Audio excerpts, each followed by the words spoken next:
So ayun guys, for today's video, magluluto tayo ng pansit sutanghon, mga sangkap, squid balls, syempre sibuyas, bawang, ayan. White onions tayo, bell pepper, yan, carrots, and bagu beans, red onion leaves, wow, shredded.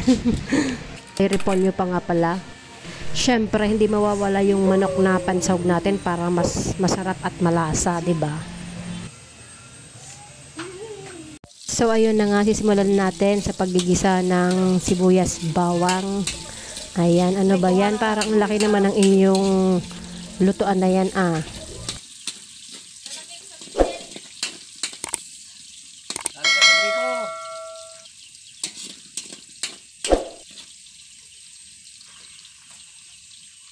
So ayun na nga guys, yung asawa ko pala dyan ang nagluluto. Ako lang yung taga-video, taga-tikim, taga-kain. Siyempre. So habang nagigisa po siya, pakita ko sa inyo yung sutanghon. Iyan, ibinabad ko na kanina pa para malambot. So ayan, pagbalik ko, ayan, nakalagay na yung squid balls. Ayan, for the halo ang person.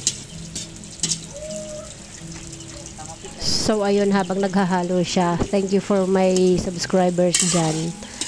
And sa mga hindi pa dyan, subscribe na and hit the notification bell para lagi kayong updated sa mga i-upload kong bagong videos. So ayun guys, pagkatapos niya pala niyang maluto ay sineparate muna. And then sinunod niya yung manok, tsaka nilagay uli yung sineparate na squid balls. Then ayan, minix niya na yung manok tsaka squid balls. Ayan, for the halo uli ang person. Then ayan na, nilagay na yung carrots tsaka yung bagu beans. Ayan, nagligalig pa yung isang bata at bakit daw inubos yung squid balls. Gusto niyang kumain. Ayan, kinuha uli yung ibang squid balls at nagliligalig. And then ayan na guys, nilagay na yung cubes para pampalasa, 2 cubes. Tsaka yung ibang pampalasa, ayan, ibinuhos na.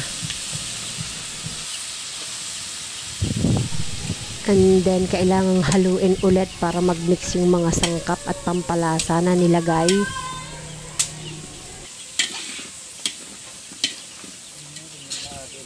Ayan, after that nilagyan din ng tubig ng oyster sauce. Maglagay ulit ng tubig kasi kulang yung tubig na inilagay kanina.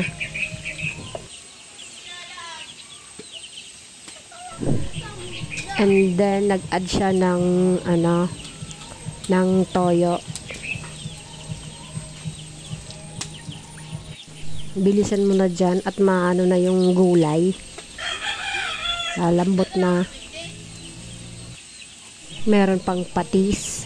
Ayan. Sige, haluin mo na. Yan.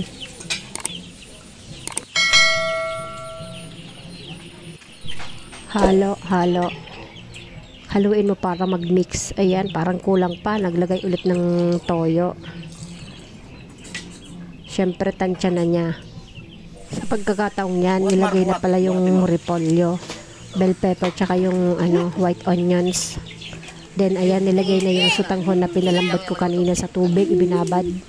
So ngayon, alam ko na ang purpose bakit malaki yung kanyang lutuan, para kasya yung sutanghon. Ayan, nilagay na lahat.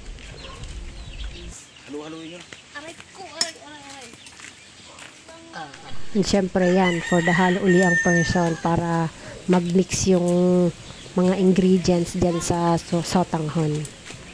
Tama lang yung lahok ah. So ayan yung yan, yung sabaw na yan, sisip-sipin niya ng pansit. Kaya kanina dinagdagan niya ng tubig. Bango. Parang ang sarap ng kainin. Sige, haluin mo ng haluin.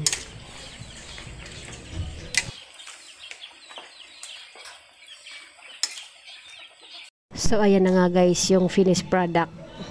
It's time to eat, guys. Tikman na natin kung gaano kasarap yung luto ng asawa ko. Yeah.